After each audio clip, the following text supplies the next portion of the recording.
First of all, thank you everyone for making your time today. It's a Tuesday, Tuesday morning or Tuesday lunch for some of our friends joining us today from continental Europe. So we really appreciate that. I'm Verada. I'm the CEO and co-founder of FilmDoo and FilmDoo Academy. Really happy to have you here today. We have Julio, who's our FilmDoo in-house experts on corporate training, on diversity inclusion training.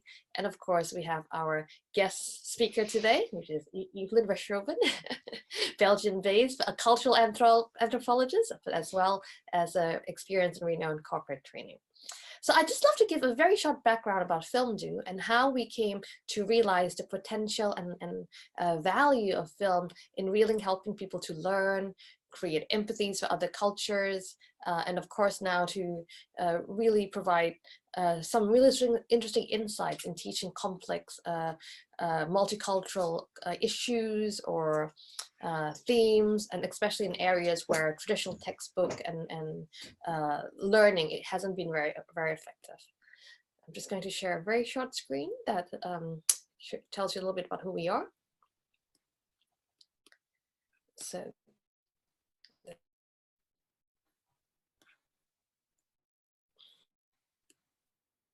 So this is FilmDoo. Businesses and people through film and video. So specifically who we are. So we actually started off as a film distribution platform. We help people to discover great films from around the world, which is at filmdoo.com.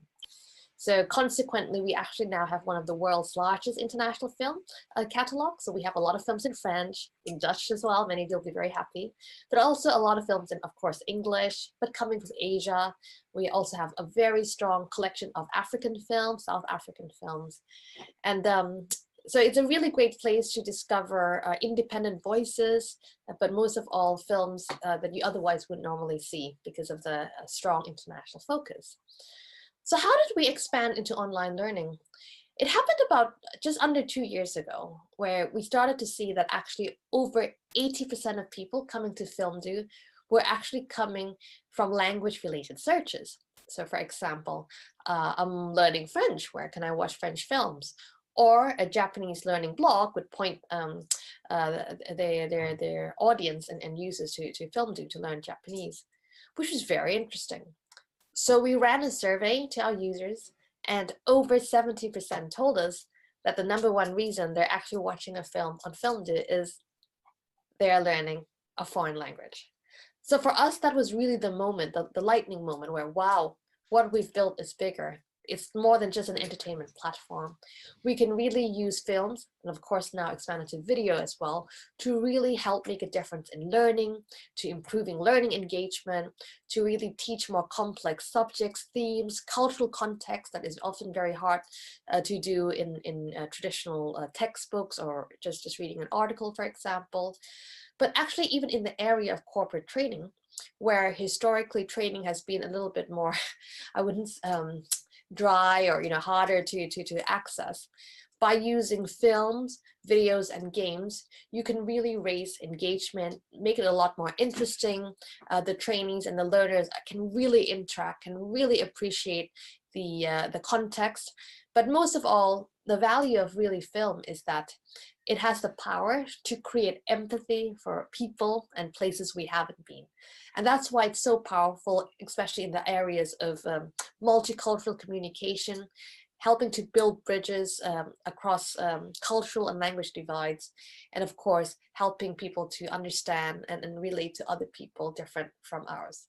And on that note, I'd love to hand us over today to Evelien, who is actually our expert in cultural anthropology, who'd love to do a little bit more about how the value of minimizing conflict can be really important using film and video.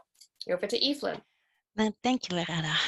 Hello, everybody. I'm Evelien Vershroven, indeed from Belgium, from Flanders, and I will try to introduce me in a short way. I'm an anthropologist. I studied also business communication and entrepreneurial and educational entrepreneurship, excuse me. And my specialties are learning communities and intercultural communication. So I have a lot of experience, had and have still a lot of experience in multicultural groups, and I will try to give you as much as possible examples from my own experience. I think that's the most touching of all. But when you say anthropology, business communication, educational entrepreneurship, that is quite different things, that there is a gap between them. It's surprising because there are a lot of similarities between it, and especially because I focus on the way I focus those things, and that is the focus on the individual, on the group, and on the relationships between individuals, between the individual and the group, between groups, but also between the individual, the groups, and the context. And that's what I really gonna take with us today. So, communication. This is a very simple model, and I think you all know this model of communication. You have a sender who is trying to transfer some information or communication or a message to a receiver. There are two main processes within this model, and that is the sender will encode or produce a message, and the receiver in its turn will decode or interpret a message. But the main question is, did the receiver understand the message well?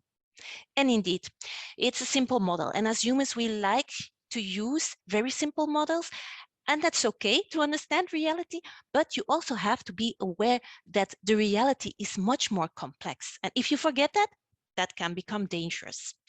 Also for communication. So this is too simple. We go one step further now. Okay, you recognize the simple model here at the left of the slide. Now, in the process of encoding and decoding, we use different forms of communication. We all know that also. You have verbal communication, it can be spoken or written, but you also have a lot of non-verbal communication, and there are some examples here also at the right side of the slide. You have the body language, intonation, you have symbols and artifacts, which we use also to communicate a message or to transfer a message to somebody else or another group. Now, often, and the different forms of communication are also combined. For example, at the right side of the slide, you see clearly there is the verbal expression, but there is also on the top the intonation of somebody, or on beneath you see the words combined with the body language. So, and this can give the combination of two different kind of forms of communication can give an other message to the words or the who are used. One thing that's also important, and we all also know, it's the channels we use. The first thing that you think about is just the conversation, but more and more we use digital communication tools like email. We often say already mail because the electronic, we keep it away. You have text messages. We use also a lot of WhatsApp messages. And this one is interesting. Look at your own organization and think, do you use WhatsApp in your organization or in your corporate? Yes or no? And how do you use it?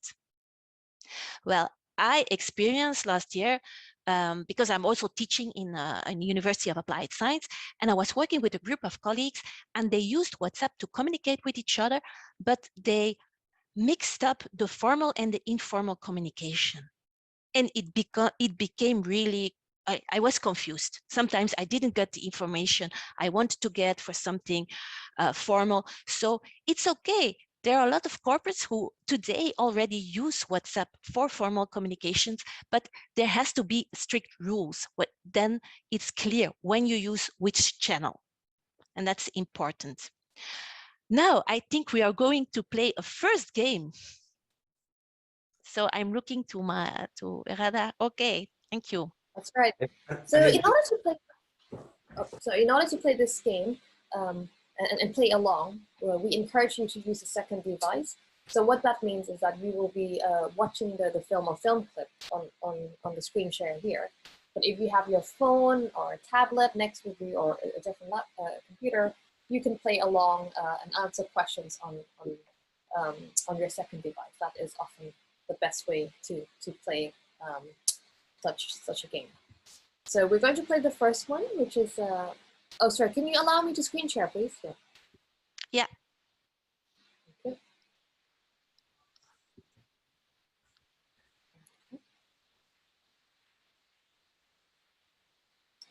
Okay, so in order to join, I'm putting it on the chat as well. You just have to type in your URL www.fdo.oo, and it will ask you for a room name. And the room name, I'm also putting it in the chat, is Drum. You can choose any nickname you liked, and we should be able to see you in the screen. We're gonna give a few minutes for people to join. A few seconds. So it's like a gaming interactions over a film, a video. And then once you join, you can see the avatar. A few people joining.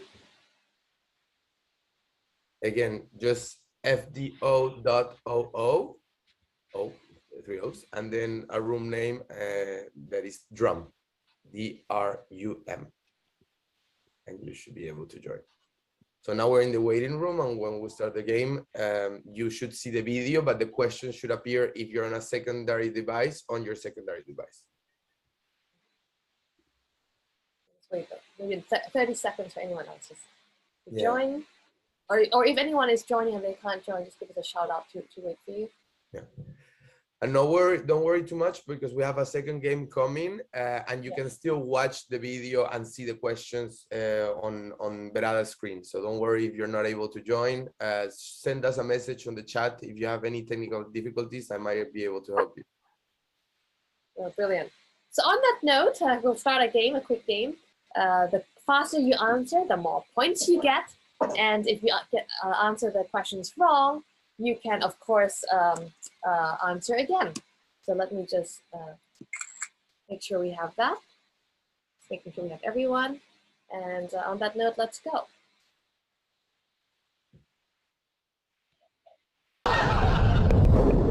First, there was PlayStation, aka PS1. Then there's PS2, PS3, and now PS4. And that makes You also have to pay attention. By his tone and body language, the sender of the message is. The faster you answer, the more points you get. Again, you should also have the questions in your device and answer on the device.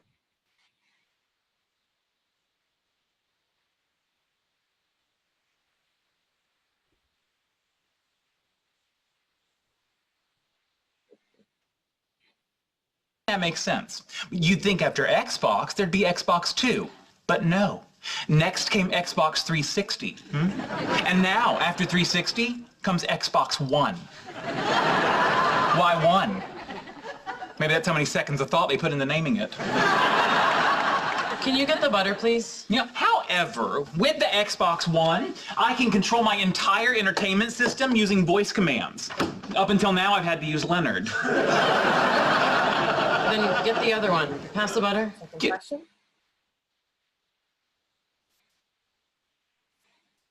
How is the receiver showcasing lack of interest and empathy to the sender?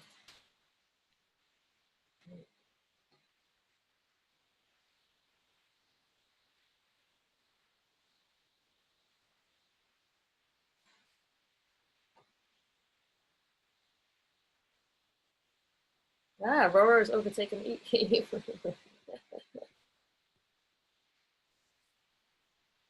can see it's quite fun with a lot of Hang on. I don't feel like you're taking this dilemma seriously. Fine, Sheldon. You have my undivided attention. Okay, now, the PS4 is more angular and sleek looking. No way! It's true, but the larger size of the Xbox One may keep it from overheating. You wouldn't want your gaming system to overheat? No, well, you absolutely would not. And then furthermore, the Xbox One now comes with a Kinect included. Included? Yes! Not sold separately. Although the PS4 uses cool new GDDR5 RAM, while the Xbox One is still using the conventional DDR3 memory. Why would they still be using DDR3? Are they nuts? See, that's what I thought. But then they go and throw in an ES RAM buffer. Oh, wait a second.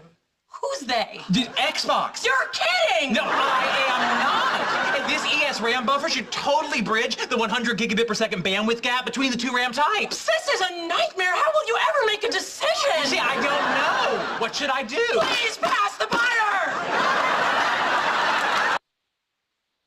Next question.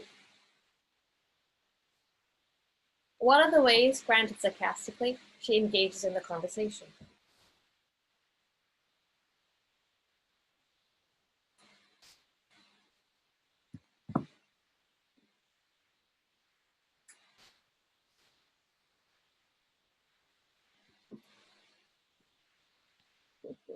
Ah, we have a new second place person as well.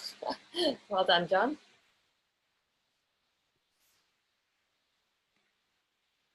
And we can have over 50, 60 players at the same time.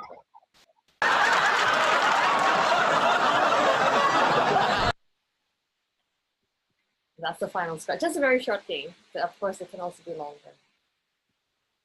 Brilliant. This is just for the person to download the score for that 10 days. Back to you, Evelien. Yes. Back to you.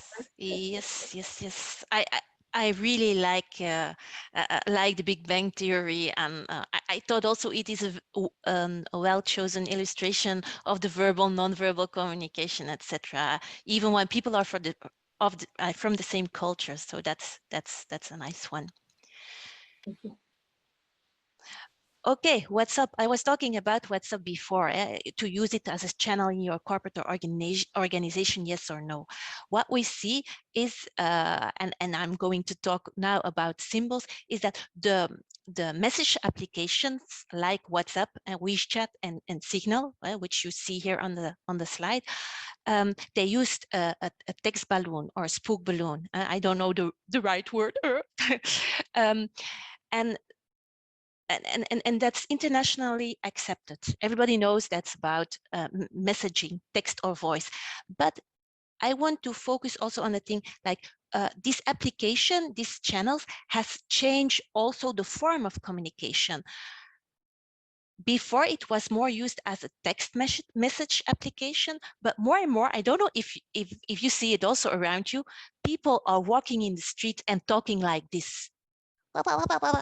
And they use more and more WhatsApp, WeChat as a voice message application. So that's a change also in also a little bit the culture of the people, and a change of a form of communication that is used.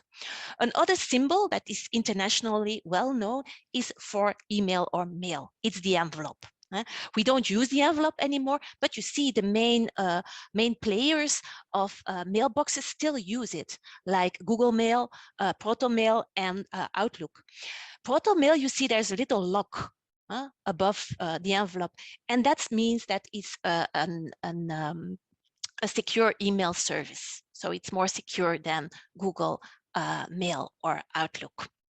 So that's a little bit about the symbols. I want to go back to the simple model of communication, and I said already that's more complex. And this one is a really important slide. If you take one thing away, it has to be this one with all the reference and related things, what I'm saying today.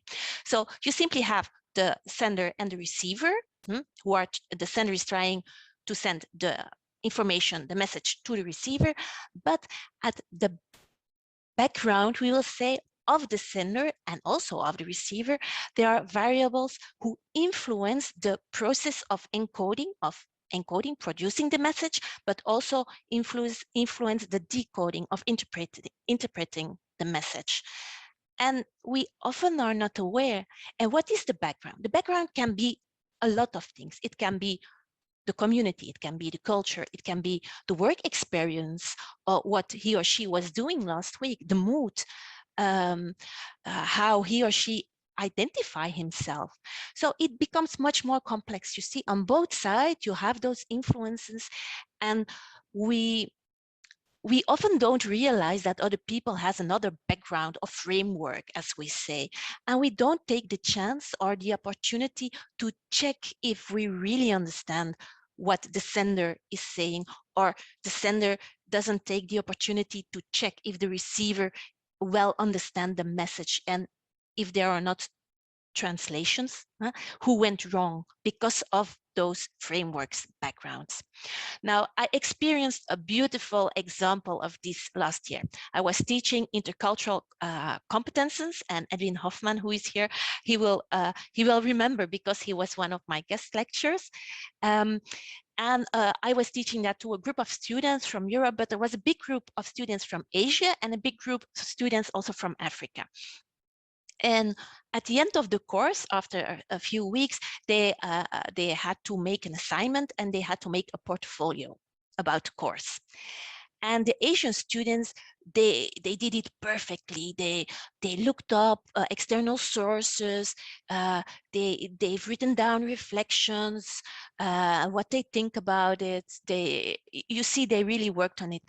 And first of all, the African students, they didn't send any assignment. It took a long time. And then there were a few who sent the assignment in, and it was really a copy paste of what the theories and the models that I gave in my course.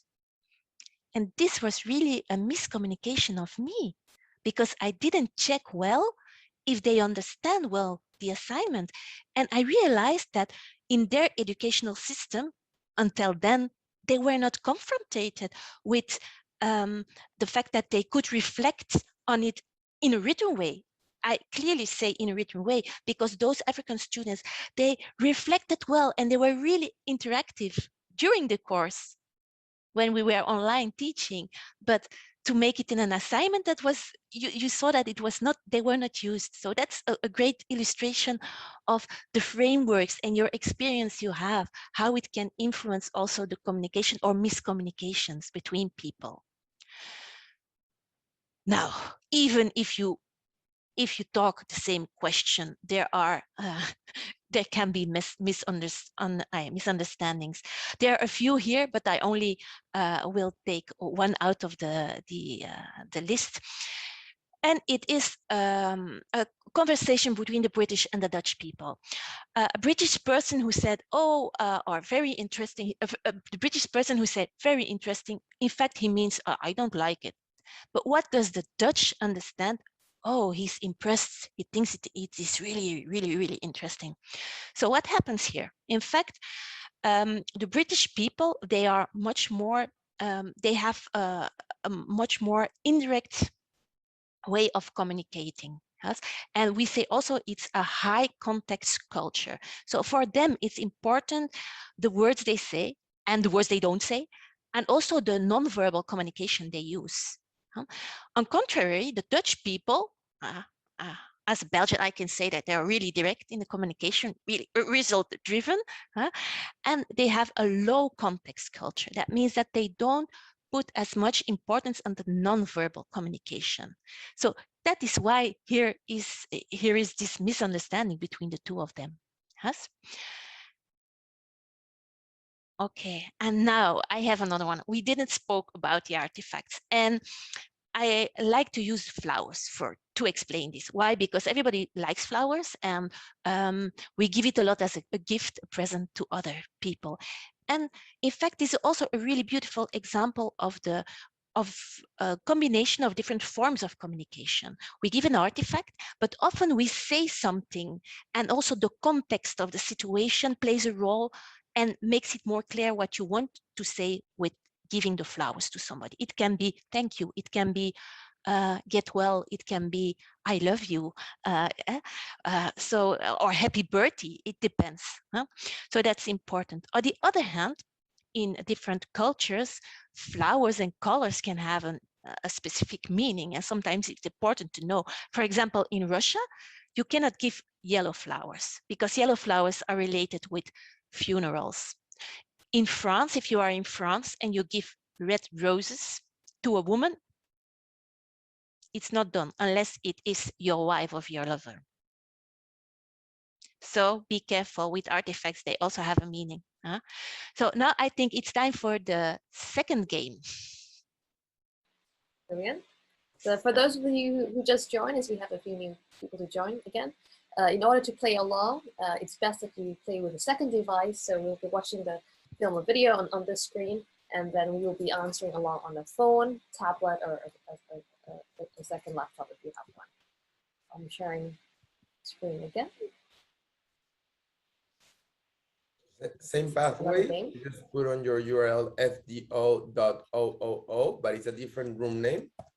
And the room name is Tiger. Go to your browser on your phone or tablet.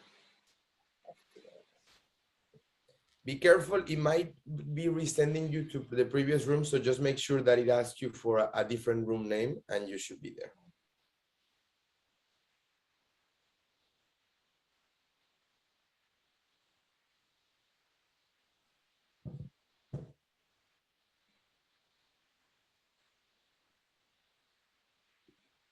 All right, quite.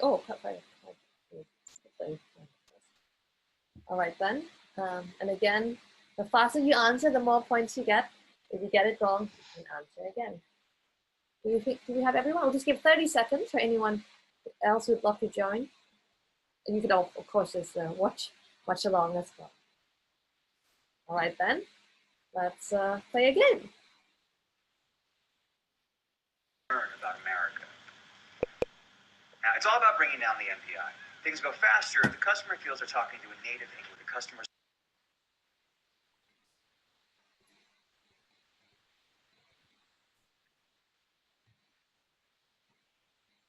So we had to pay attention a little bit. So.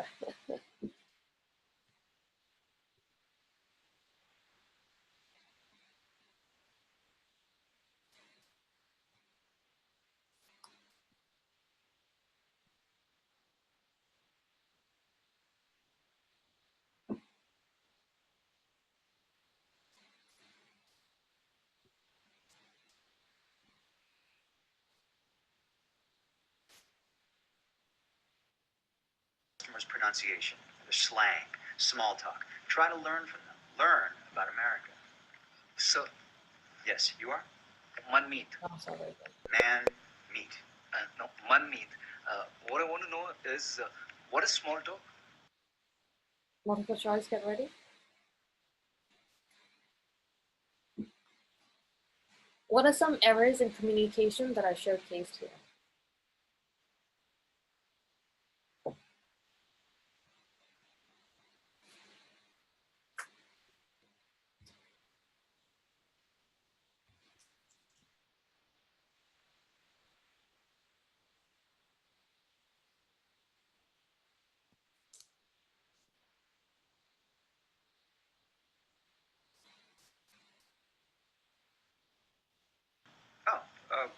Oh, it's like, so how you doing today? How's the weather in Arizona? You can talk about sports, like cricket. All right, never mind, forget sports. You want to sound American. If anyone asks where you're located, just say Chicago. All right, try that. Chicago. Okay, when you make the ah sound, hold your nose to flatten the vowel, like Chicago. Chicago.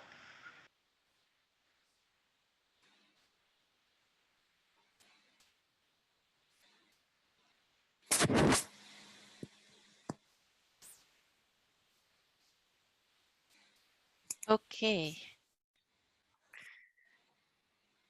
So where was that film? Can we give a little bit of context? And apologies, the sound wasn't very good on when I screen shared that. What did you say? I didn't hear it well. Where can you explain where the film is from and why it was chosen? Yes, it's an older film. It's from the 90s, I think, and it's about a businessman who had to go to India and to train the people who are in the service desk over there, working for the American corporation. But there are other nice examples of illustration of what we told before. For example, he used the word small talk, but small talk, it's the Indian people didn't understand, because again, it's the same like the British and the Dutch people. The Indian people are much more indirect, and they have a high context culture. So small talk, yeah, you always start a little bit to talk, and then you go to the reason why you want to communicate, and that's a big contradiction with the United States, where people are more direct and result driven. So that's one. The other one, who is also fun, there's a lot of fun illustrations also of non-verbal communication. You see that Indian lady who is really thinking, you're a moron or what? What are you doing? Are you joking with us?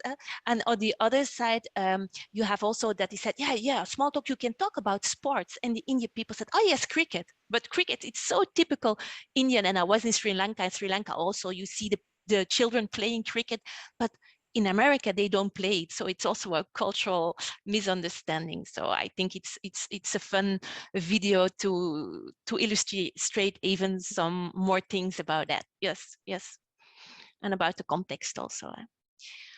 Okay, now I think it's really fun to illustrate this also with the films, and maybe it's a good exercise also if you are looking at some films or series to see and to think what's going wrong here. And especially those series, there's a lot of non-verbal communication also that's fun to analyze. But now we go a little bit again to the theory, and I will try to keep it as much practical as I can. In fact, if you are a leader in your organization, in your corporate business, or in your corporate, these days you work more and more with multicultural teams. And if you want, you're not a superhero who knows everything about every culture. It's not possible. Yeah, but the importance is, like I told you in the slide, in the important slide, it's important to know, okay, what is my background? What's my framework? Yeah, but to measure in intercultural communication, we talk about cultural intelligence. Cultural intelligence is the intelligence of somebody to understand another culture. And some universities made some tools to measure it. And they have 5 elements they will measure. And these are the ones. The first one I will talk about is meta-knowledge. That's framework. You really, if you understand that you are influenced by a lot of variables of your framework, about of your context, of your background, then if you know that, and you know that other people has the same thing, you can be more open and flexible, and you are also less afraid, I think, to ask questions to see, do I understand it? So it's really important. It's not always that easy, but it's important. The exercise that I use, and Carmen, who is here, she will remember also when we were studying, because she studied with me. I still remember that they said, no, if you listen to a story, you read a book, see who is the author, who is the sender, and what is typical, in which time the book, for example, is written. It has a lot of influence, like the little game. It's a film of the 90s. Yes, it's totally different when we would make it on the same subject a film today. Yes? So that's important. And to ask every time if you read something, what is the influence of the sender? What can be his background, and how can his background or her background influence the message? For example, I'm a white woman in her 40s. I studied anthropology. I have some business knowledge, but I'm not a hard businesswoman, and that influence also the way I talk about intercultural communication. In fact, I put a lot of focus also on the relations, and the relations between persons, and that's what I'm trying to giving you, to reflect on yourself, to see to others, and to work with those relations, also with the context which influence you. Yeah, that's a quite good illustration, I think. The second element you can measure is the cultural knowledge, and that's the knowledge you have of your own culture, but also of other cultures. A lot in the courses of intercultural communication, they use a lot the cultural iceberg, and you know, all an iceberg, and the top is seen. Everything what is beneath is not seen. So if you want to grow your cultural knowledge, you have to go a step further than just looking what you see. You need also to be curious, to ask questions. And curious to ask questions, we come to the third element, and that's the motivational attitude. You need really to be curious and asking questions, and especially this one, the motivational attitude, when they measure it, they will measure your self-reflection on your own and on your own culture. So that's also an important one. The fourth element is behavior. And I will take you all back to your childhood, when you were born and you were in your family as a toddler.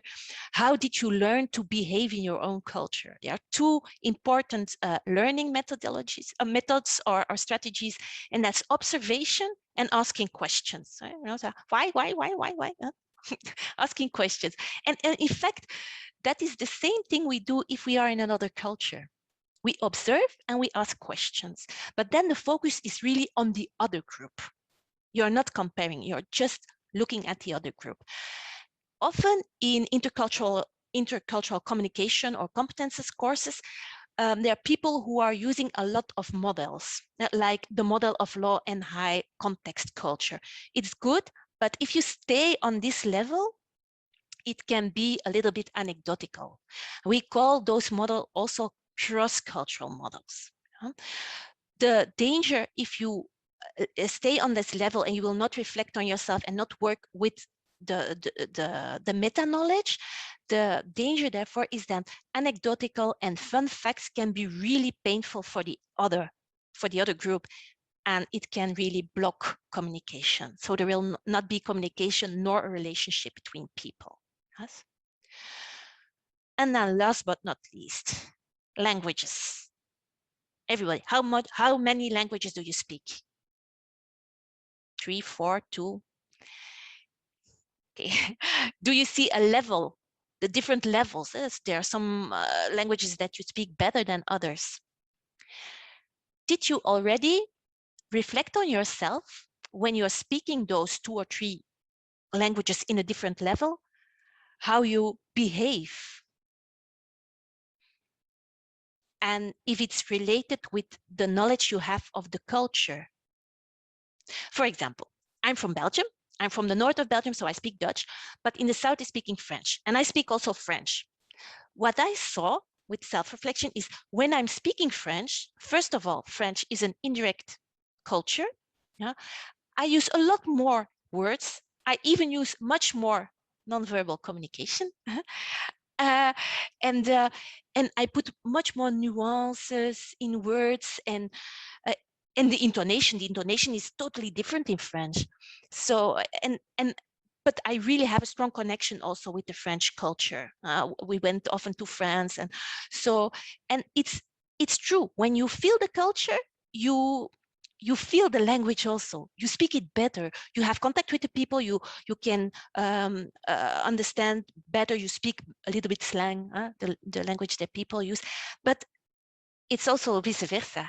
If you know the culture, you will learn more about the language. And that's why also that FilmDo, and there I make a loop again to the beginning of the webinar, that FilmDo is a really nice tool to improve your language skills and cultural knowledge and cultural intelligence with that tool. So that's so I'm very thankful, and you really learn to feel the culture. Now to wrap up a little bit, so a lot of people, when they we are talking about intercultural communication, in fact, we don't study the culture of the other. The first step that you have to do is to reflect on your own and your own culture, and to realize that you have a framework that influences your encoding and decoding process in communication. And if you do that, and you realize, and you're aware that the other person, the receiver, is also in a framework and has also these influences, try to be open and ask questions if you're not sure if the message is understood, or if you're not, if you didn't understand the message well. Yes. And last but not least, I will end, Edwin, if you are okay, with a great quote of Edwin Hofmann, and a great book also that he has written, and that's cultures don't meet, people meet. So people are important, and the relationships you have with people and with groups and with the context. Thank you all. Thank you very much, Evelien. guys, we're on the Q&A portion and we're conscious of time, but if you have any questions, if you want to share your self-reflection, I know Carmen, thank you very much, Carmen. She mentioned the concept of double biasness. But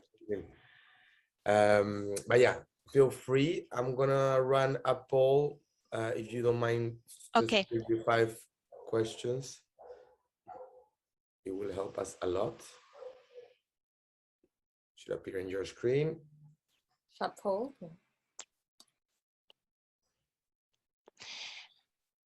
Okay, maybe to react a little bit on the question of Carmen,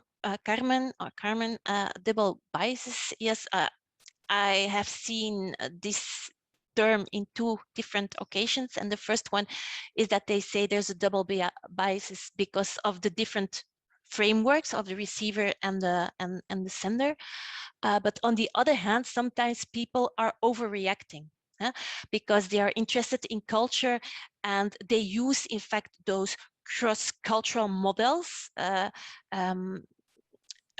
for example, everybody knows it's for example, cultures who are defined as in power distance, for example, and they say, okay, he's from, I don't know, I say something, Belgium, and the power distance is there large. I say something, I'm not sure if it's true at this moment, but then you go and react already if you know it on this. So if you generalize those cross-cultural models, it can be dangerous because those cross-cultural models, they take the average person of that culture, and a person is more than his culture, you know, and so you really have to be careful with that. I'm not sure if I reacted well, and if it's that you wanted to point it out, but please, I think so, because she says it's not a question, it's reality in communication, I believe. Yes, I do agree with the overreaction part. Okay, so. Thank you. Yes. Again, feel free to use the chat to ask us anything, especially Evelyn. And if you don't mind helping us with our poll, it's just 5 quick questions. It take less than a minute. And then Berada just want to leave us with how to contact us in case you want to reach out with any diversity or corporate training need for your company or for yourself. Absolutely. In meeting more specialist field, whether it's something you do yourself within your organizations, or you work with other organizations or clients, for example. So just to summarize a little bit, so Film Do ourselves, we have already also the film catalog. So that's why we're not just an edtech or education company. We ourselves come with one of the world's largest supply of films. So based on your requirement, we can actually curate and find films relevant to topics you're looking for. So for example, multicultural communication, diversity, leadership, how to be a successful, provide successful customer service. But of course, given the strength of our international film catalog, areas such as multicultural communications, diversity and inclusion training, that's a very strong area that we can really help with. And of course, you've seen our EdTech tool ourselves. That's actually a platform that actually you yourself can use to create any game and lesson on any film and video. So actually you could use it also on your own video. If some of you have your own videos in-house, you can also use it on YouTube's video or Vimeo's video as well. And also, of course, Film Do's own film. But it's a really flexible tool so that you can use to create your own games and lessons. And of course, finally, we are now working with experts such as Evelien, and we of course have Julio in-house, but we also have many growing team of curriculum designers, experts in anthropology, in communications, and diversity, who can also help create the lessons and games specifically for your organization or for the organizations you work with. So we are very interested in partnering, finding out more how we could collaborate, potentially explore synergies. So please do get in touch with myself or with Julio. Julio's email is julio@filmdo.com. Mine is ws@filmdo.com. And I'll leave this on for a few seconds, just so you can click our details, but otherwise we'd love to have any last questions before wrapping up. And good early morning to you, Katie. Yeah. From Alaska. Oh, Yes, she yes. sent me a message that she tried and she would try to come. So I'm really happy that you are here, Katie. Thank you so much. We of course we have a recording of this so that we can also share, and you can share with your friends or colleagues if they weren't able to attend today's session. We have. Have a good lunch, Carmen. Yeah. And let's share. Oh, we have one question. Can you play the game on your own? Yes, of course, of course. Maybe it didn't come out clear, but actually the game can be played in self-learning mode as homework or self-study. But you, of course, wouldn't have the other players with you. But yes, so any lesson the game created can be assigned to trainees, students to watch in their own time or for homework. Thank you, Charles.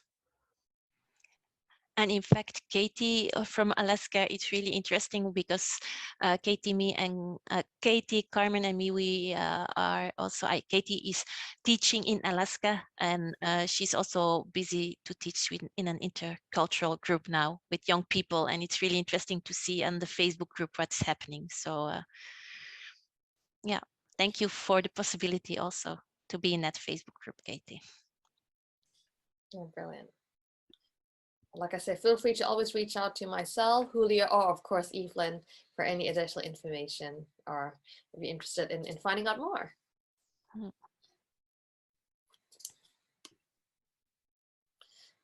Checking that we've covered all the questions from the attendees today. We have a really interesting quote. Society and life are so complex, I can only ask questions. Riet sent that over. That's a very interesting quote, indeed. Yeah. Oh, one last question. What do you think is the biggest value of using films as a medium for teaching intercultural communications? How does it compare with other mediums? I think, No, go on, please. Yeah, I think it's really important because about communication, there's also a lot of non-verbal communication, and there's also a lot of differences between cultures. So you get the whole package, going to another culture will be also fine, but it's difficult to go to all cultures. So that's a great way to learn. And with film, you can repeat as much as you want. That's also great. Yeah, that's my opinion. So yeah, I don't know if you want. Yeah, it's definitely more multimodal, right? So it's not, if you're trying to learn especially culture, how can you just learn on a piece of paper or over vocabulary or even an image? Although that's better, but you have to see it, hear it, believe it, feel it, be immersed in it, and film or video is the closest we have to capturing that essence in life form, and that's why in terms of learning cultural context, environmental context, it's still the best way.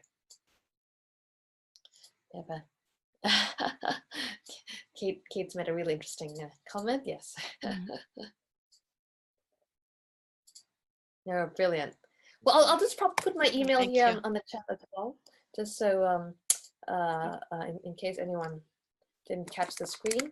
So that's my email, and I'll put down Julio's email. I would will put mine also, but if you are losing my email, there's only one Evelien Vershroven on the world, so it's easy to find me. But here you are. Thank you. I'll add my LinkedIn link as well, because sometimes it might be easier to just add me on LinkedIn as well. So feel free. I think on that note, we are. Thank you again for taking a time out on Tuesday and Tuesday lunch for many of you, and look forward to keeping in touch, exploring potential synergies either for yourself or for organizations you work with, and enjoy the rest of your Tuesday. And of course, thank you, Evelien and Julio, but especially Evelien. Thank you so much. Yeah, but it was great working for you.